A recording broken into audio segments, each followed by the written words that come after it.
우리가 인생이라는 배를 타고 이 세상이라고 하는 거친 바다를 항해할 때 큰 풍랑을 만나게 되는 때가 있습니다.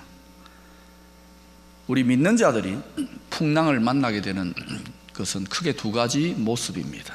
첫 번째, 요나의 풍랑입니다. 한번 따라합시다. 요나의 풍랑. 요나 선지자, 하나님의 뜻을 알았습니다. 하나님의 말씀, 사명을 알았습니다. 그러나 순종하지 않았습니다. 알았는데도 순종하지 않았어요. 그로 인해 요나는 큰 풍랑을 만나게 되었습니다. 우리가 예사로 하나님의 말씀을 들으면서도 요나처럼 무시하거나 건너뛸 때가 가끔 있지 않습니까?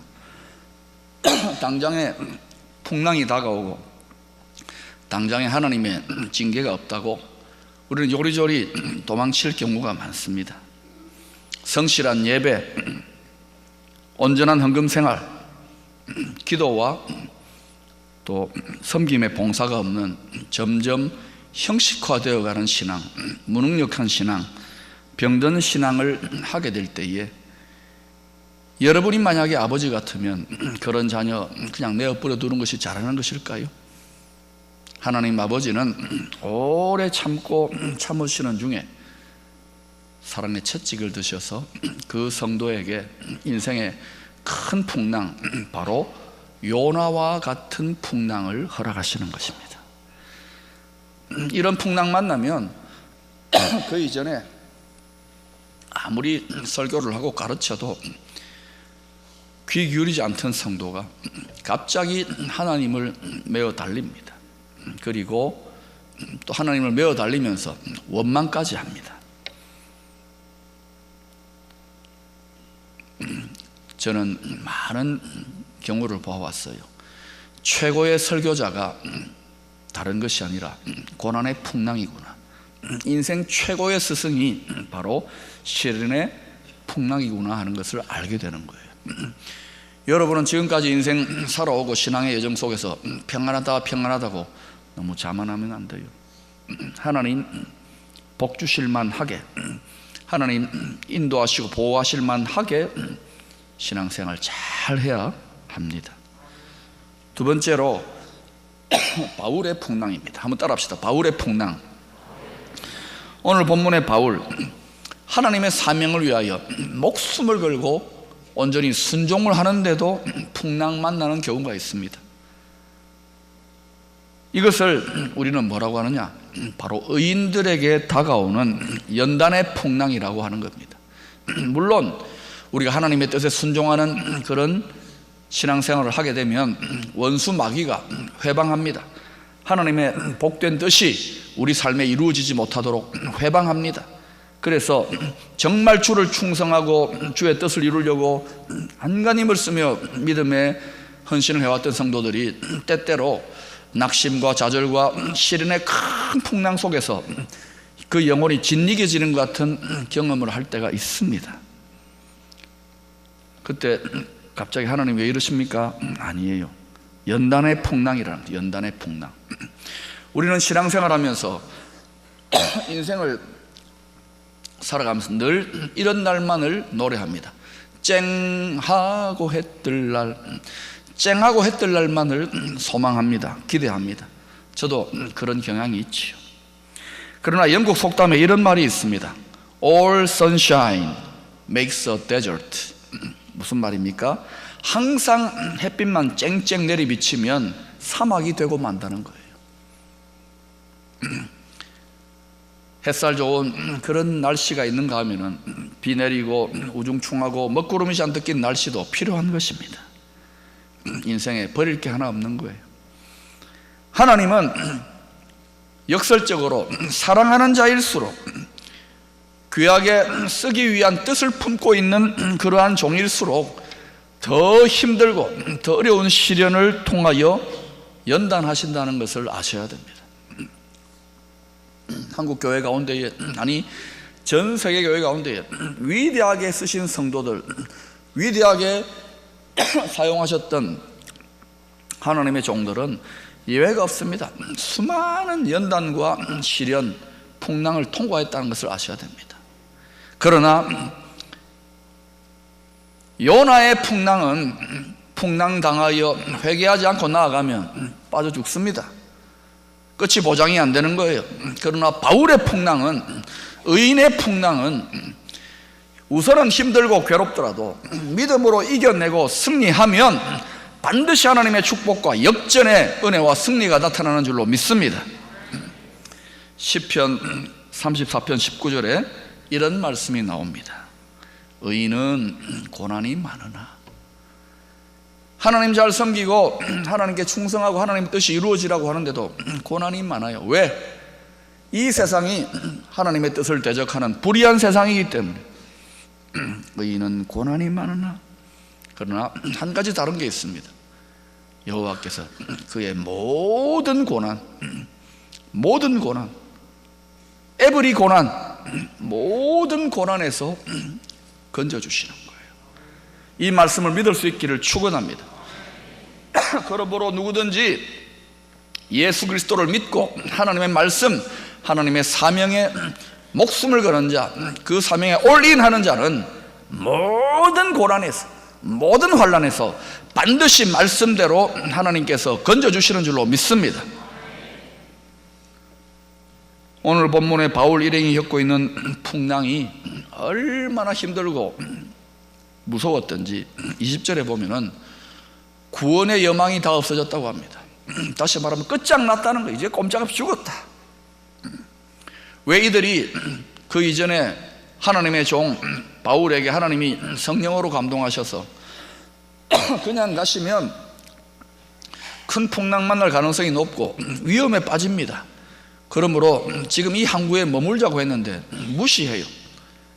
하나님의 말씀, 하나님이 감동하신 하나님의 종의 말씀을 예사로 무시하고 괜찮겠지 뭐, 인간적인 경험과 자기 잔꾀를 갖고 가다가 얼마 못 가서 큰 풍랑 만납니다. 바로 요나의 풍랑입니다. 그러나 지금 이 본문의 풍랑은 더 깊은 의미로는 하나님의 종 사도 바울이 세계의 중심부인 바로 로마의 복음을 증거하기 이전에 그를 더욱더 담대하고 큰 죽음을 이기는 그런 믿음을 심어주시려고 연단하시는 바로 바울의 풍랑, 연단의 큰 풍랑이기도 한 것입니다. 이사야서 48장 10절에 이런 말씀이 나옵니다. 보라, 내가 너를 연단하였으나 은처럼 하지 아니하고. 하나님은 그 쓰실 종을 택하실 때, 그 축복하실 그릇을 택하실 때 화려하고 학벌 좋고 사업 잘 되고 승승장구하는 사람들 택해 쓰시는 거 아닙니다.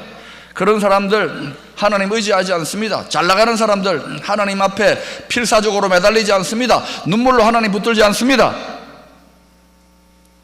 은처럼 하지 아니하고 너를 고난의 풀무불에서 택하였노라. 하나님이 귀하게 쓰시는 종들 눈물을 한 드럼통씩 뽑아냅니다. 여러분 앞에 서 있는 박 목사도 그냥 멀쩡하게 맨날 웃으면서 살았을 것 같습니까? 얼마나 많이 울었는지 몰라요. 또 울고 있고. 그러나 하나님이 귀하게 축복하시고 쓰실 하나님의 사람들은 그런 연단을 각오하셔야 됩니다. 그러나 믿음으로 이겨내면, 믿음으로 인내하면 반드시 하나님의 역전의 때가 온다는 것을 기억하시기를 바랍니다. 바울은 연단으로서의 이 풍랑의 의미를 잘 알았을 것입니다. 신령한 하나님의 사람인데, 그러나 그런 천하의 바울이라 할지라도 막상 살 소망마저 다 끊어져 버린 절대 절망의 위기가 닥쳐옵니다. 이제는 다 끝장났구나. 그런 상황에 처하게 되자 바울도 인간인지라 큰 두려움이 그의 마음에 홍수처럼 밀려왔던 것 같아요. 이런 엄청난 스트레스가 바울을 짓누르는 그 엄청난 압박감과 부담감 속에 바울은 할 수 있었던 게 뭐였을 것 같습니까? 하나님을 찾고 구하는 것이죠. 기도밖에 할 게 없었을 것입니다. 문맥을 살펴보면 바울이 이때 어떻게 기도했느냐? 밤을 새워 철야기도. 잘 거 다 자고 먹을 거 다 먹고 즐길 거 다 즐기는 것이 아니라 절대 고난, 절대 시련 속에서 바울은 절대 기도, 비상의 특별 기도를 드렸다는 것을 알 수 있습니다. 그러자 하나님은 그의 이 특별 기도에 응답하셔서 이 절대절명의 위기의 순간에 천사를 통하여 말씀을 보내어 주심으로 구원의 소망을 주십니다. 안심하라, 안 죽는다. 그리고 또 바울의 사명, 너는 반드시 로마로 가야 돼. 나의 복음을 증거해야 돼. 담대한 확신을 심어주는 거예요. 그냥 성령의 감동으로 그냥 주신 말씀이 아니라 워낙 다급하고 위기의 상황이니까, 그래서 천사를 보내가지고 아예 체험적인, 요동하지 않는 확신의 체험으로 이 말씀을 주시는 거예요. 그 내용이 23절과 24절에 이렇게 소개됩니다. 여러분이 읽어보십시다. 시작.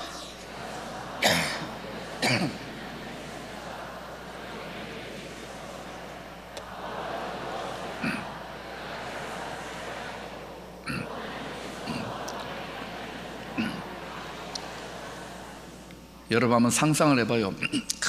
큰 풍랑이 일고 있는 죽음의 바다, 다 사람들이 이제 끝장났다고 절망이 꽉 지배하는 그 배에서 그 절망의 밤에 하나님의 사람 바울, 간절한 절대적인 비상의 기도를 드릴 때 위로부터 공급되어진 응답의 말씀, 하나님의 약속의 말씀은 그 공동체를 살리고 사도 바울을 살릴 다름 아닌 구원의 생명줄이었던 것입니다. 여러분, 여러분의 가정이 큰 풍랑 만나 이제는 끝장났다는 그런 생각이 들 때가 있습니까? 누군가는 깨어서 기도함으로 구원의 생명줄을 붙들어야 될 줄로 믿습니다. 때로는 민족 전체가 끝장났다고 할 때가 있는 거예요. 그때에 사람들은 시키지 않아도요 본능적으로 하나님을 찾습니다. 옛날 우리 믿음의 어른들은 임진왜란이나 이런 때에 본능적으로 뭐 자기들이 믿는 건 다 찾았을 거예요. 그때 찾는 게 하늘을 찾는 거예요. 우리는 분명한 살아계시는 예수 그리스도의 구원의 여호와 하나님을 믿는 줄로 믿습니다. 영국과 독일이 2차 대전 때 전쟁을 할 때 독일의 폭격기가 와가지고 영국을 계속 폭격을 때립니다. 영국 국민들이 두려움 속에 있을 때 당시에 수상 처칠이 두려워 말라고 하면서 반격을 가하기 위하여 우리는 반드시 이겨낸다, 온 국민들이요, 믿는 자든 믿지 않는 자든 하나님께 기도하자고 금식을 선포하며 온 국민들이 기도했을 때 놀랍게도 독일이 공격하는 계획이 틀어지면서 승리의 계기가 만들어짐으로 영국이 이기게 되는 거예요. 또 그 이전에 영국의 웰링턴 장군과 프랑스의 나폴레옹이 바다에서 전쟁을 벌이게 될 때에 영국의 웰링턴 장군이 자기 해상 군사력이 약해요. 온 장병들과 국민들에게 기도해 달라고 하고 그리고 나아가서 싸워서 승리를 거두게 됩니다. 사랑하는 여러분, 큰 풍랑은 인생에서 무엇이 제일 중요한가? 생명 아닙니까? 생명의 주관자는 하나님이신 줄로 믿습니다. 여러분 뭐 대통령이 잘해야 되고 뭐 재벌이 잘해야 되고 장관이 잘해야 되고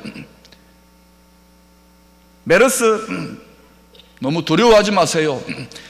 전능하신 주관자이신 하나님께 간절히 기도하면 메르치가 될 줄로 믿습니다. 기도하셔야 돼요.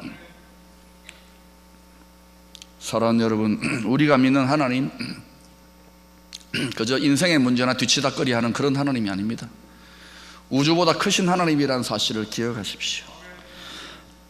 그 누구도 자신의 지혜와 지식으로 하나님이 얼마나 크신 분인지를 알지 못해요. 그러므로 이런 풍랑의 때에는 크신 하나님, 전능하신, 인생을 초월하시는, 인생의 모든 시련을 초월하시는 하나님을 만날 수 있는 절호의 기회인 것입니다. 시편 107편 20절에 이런 말씀이 나옵니다.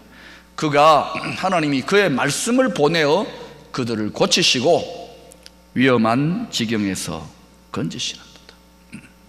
우리가 절대적인 절망 속에 기도하다 보면 순식간에 문제가 해결되는 경우도 있지만 더 많은 경우에 말씀을 주세요. 응답으로서의 평안을 주시는 거예요. 죽을 것 같은데도 믿어져요. 너무너무 두렵고 공포심에 질리는데도 평안함이 오는 거예요. 그거를 붙잡는 거예요. 힘을 다해서 응답이 시작되는 거예요. 한번 따라해 보실까요? 절대 절망, 절대 기도, 절대 희망. 사랑하는 여러분, 우리가 하나님을 향하여 절대 기도를 드리는 한 우리 인생에는 절대 희망이 있는 줄로 믿습니다. 결국은 믿음이 이기는 거예요.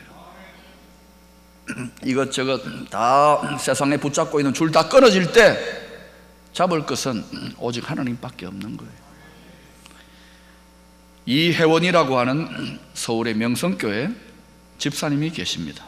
이분은 한때 롯데우유 이사로 근무를 했어요. 근데 남자분들이 보통 부인 등살에 나이 들어서 교회 오시는 경우가 많잖아요. 이분도 그래요. 그래, 믿음이 신통치 않습니다. 믿는 듯 안 믿는 듯. 근데 회사에서는 이사가 되었으니까 실적을 올려야 된다고 자꾸만 압박을 넣는 거예요. 이 스트레스가 장난이 아닌 거예요. 거기다가 당시 업계에서 롯데우유에 대한 인지도가 별로 없었어요. 그러니 이게 오를 턱이 있겠습니까? 아무리 고민하고 아이디어를 짜내도 실적이 올라갈 구멍이 없네요. 더하여서 그 이전에 자기 앞에 이사는 이런 압박감으로, 이런 스트레스로 시달리다가 병들어 들어 누웠다는 소문까지 들려오는 거예요. 이야, 이 압박감에 시달리다가 내가 병들어 죽는 거 아닌가, 이런 두려움이 올 때 코나로 몰리는 거예요. 왜 코나로 몰립니까? 하나님 앞에 비상의 기도, 절대의 기도를 드리려는 거예요. 이분이 그래서 하다 너무 힘드니까 아내가 그 모습을 보고, 여보, 우리 100일 동안 작정하자. 100일 동안 매일 새벽 기도 나가자. 여러분, 평소 때 이런 이야기 했으면 남편이 미쳤나? 그 시간에 잠자지 이럴 거 아닙니까? 그러나 지금은 워낙 다급하니까 모든 인간적인 도움이 다 끊어지니까 좋다. 믿음 반 의심 반. 뭐 믿음이 좋아서가 아니에요. 교회 왔다 갔다 한다고 다 믿습니까? 그냥 뭐 겨우 걸쳐놓는 경우도 많잖아요. 그러니까 좋다. 이러나 저러나 한번 100일 동안 해보자. 부인이 다짐을 받습니다. 중간에 그냥 멈추면 안 된다고. 그리고 부부가 이 문제를 놓고 100일 동안 기도하기 시작하는데 한 50일째 정도 왔어요. 뭐 이거 내가 뭐 하나, 이거 좀 이래가 기도 응답이 되나, 이런 시험이 드는데도 50일째 정도 되는 날 간절히 기도하는데 이 집사님의 마음속에 어떤 생각이 자꾸 떠오르는 거예요. 우유만 가지고는, 그냥 우유만 가지고는 이게 팔릴 턱이 있겠나. 그래서 우유에 뭔가 건강에 좋은 걸 넣어보면 어떻겠나, 이런 마음이 들어요. 그러면서 생각이 딱 떠오른 것이 건강에 좋은 검은 콩을 한번 갈아가지고 넣어보자. 그래서 그 아이디어를 기도 중에 하나님 주신 응답으로 딱 받아가지고 회사에 가서 이제 직원들하고 회의를 해서 신제품을 만들어내요. 콩 갈아 넣은 그러한 우유, 깜유라고 하시는가 모르겠어요. 그래가지고 이걸 시장에 내놓았는데 여러분, 40일 만에 1000만 개가 팔리는 거예요. 날개도 치는 듯이 팔려가지고 실적이 올라가는 거예요. 여러분, 아까 앞서 말씀드린 이분이 계시는 이런 교회가 그냥 세계적인 교회, 그냥 엄청난 민족을 축복하는 교회가 되는 게 아닙니다. 이러한 간증의 스토리, 이러한 절대절망에서 역전하는 스토리들이 수도 없이 많아요. 앞으로 기쁨의 교회에서도 이런 간증과 이런 축복의 역전의 스토리가 수도 없이 나타날 줄로 믿습니다. 믿음을 가지세요. 사랑하는 여러분, 절대 기도가 절대 희망을 낳습니다. 기도는 정직합니다. 뿌린 게 있어야 거둘 거 아닙니까? 그냥 괜찮습니다 아닙니다. 비상의 기도가 필요할 때는 비상의 기도가 필요한 거예요. 여러분, 사람의 도움이 아무런 소용이 없는 이런 인생의 큰 풍랑 만났을 때 도대체 무엇이 살 길이라고 생각하십니까? 이때야말로 사람들의 모든 인간적인 수단, 붙잡고 있던 소망의 끈들이 다 끊어집니다. 그때 전심으로 하나님의 말씀, 하나님의 사명을 붙들어야 될 때인 거예요. 이런 찬송이 있지 않습니까? 큰 풍파 일어나는 것 세상 줄 끊음일세 주께서 오라 하시면 내 고향 찾아가리. 왜 우리 인생에서 큰 풍파가 일어납니까? 왜 우리 민족에게 이런저런 큰 풍파가 일어납니까? 세상 줄 끌어가는 거예요.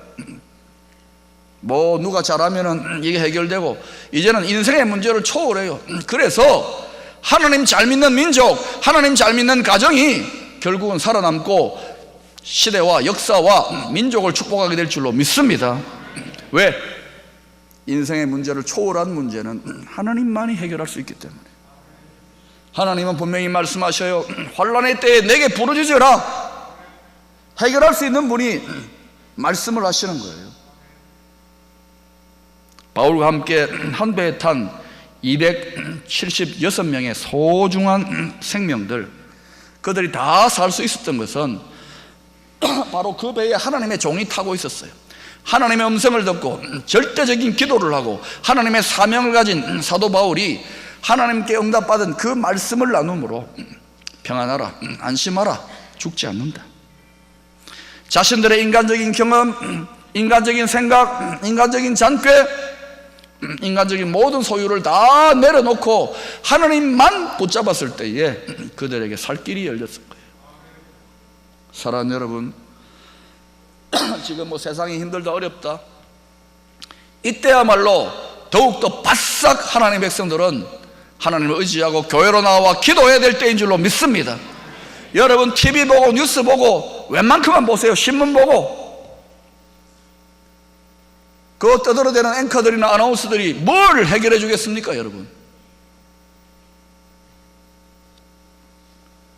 로마로 가야만 하는 복음의 사명을 간직한 바울, 그 바울 때문에 바울을 살려야만 합니다. 바울은 하나님이 살려야만 하는, 바울을 도와야 되고 바울을 축복해야만 되는 이유를 가진 사람이에요. 왜? 사명을 갖고 있기 때문에. 그래서 하나님이 바울을 살리기 위하여 276명의 사람들을 살려주신 거예요. 사랑하는 여러분, 인생 풍랑의 때는 오직 하나님의 말씀, 사명만이 우리를 살린다는 것을 알아야 됩니다. 개인이나 공동체나 하나님 주신 사명, 하나님의 말씀, 하나님만을 붙들 때 하나님이 도와줄 이유가 있어요. 축복해 줄 이유가 있는 거예요. 여러분 예수 믿고 하나님이 여러분한테 복 줄 이유가 뭐 있습니까? 아들이니까요. 하나님 말도 안 듣는 아버지 말도 안 듣는 자식을 하나님 복 줄 이유가 뭐 있습니까? 하나님이 각별하게 복을 주시고 만 가지 악에서 보호하시고 특별하게 도우심을 주셔야만 하는 이유를 가져야 돼요. 그 이유가 다른 것이 아닙니다. 바로 사명이에요. 하나님의 뜻이에요. 그래서 어떤 민족이나 하나님의 뜻을 붙들고 하나님의 사명을 붙드는 민족과 가정과 교회는 반드시 모든 풍랑을 이겨내고 하나님의 뜻을 이루게 되는 줄로 믿습니다. 여러분과 여러분의 가정에 하나님의 사명이 있습니까? 교회 왔다 갔다 하고 하나님 사명 내몰라라는 신앙생활 하면은 요나의 풍랑밖에 거둘 게 없는 거예요. 영국의 위대한 목회자 요한 웨슬레는 평소에 이런 말을 자주 했습니다. 내게 주신 하나님의 사명을 다 이루기 전까지 나는 결코 죽지 않는다. 그의 이 고백대로 하나님의 복음 전파의 사명을 가진 그는 88세의 나이까지 불꽃처럼 말씀을 전하다가 임종 하루 전날까지 말씀 전하다가 하루 딱 앓고 하나님의 품에 안겼어요. 얼마나 멋있습니까? 사랑하는 여러분, 사명, 하나님의 뜻, 우리를 향한 하나님의 사명이 우리를 살린다는 것 기억하시기를 바랍니다. 천지가 개벽하고 요동하더라도 하나님이 다스리기 때문에 하나님의 사명 붙들 수 있기를 축원합니다.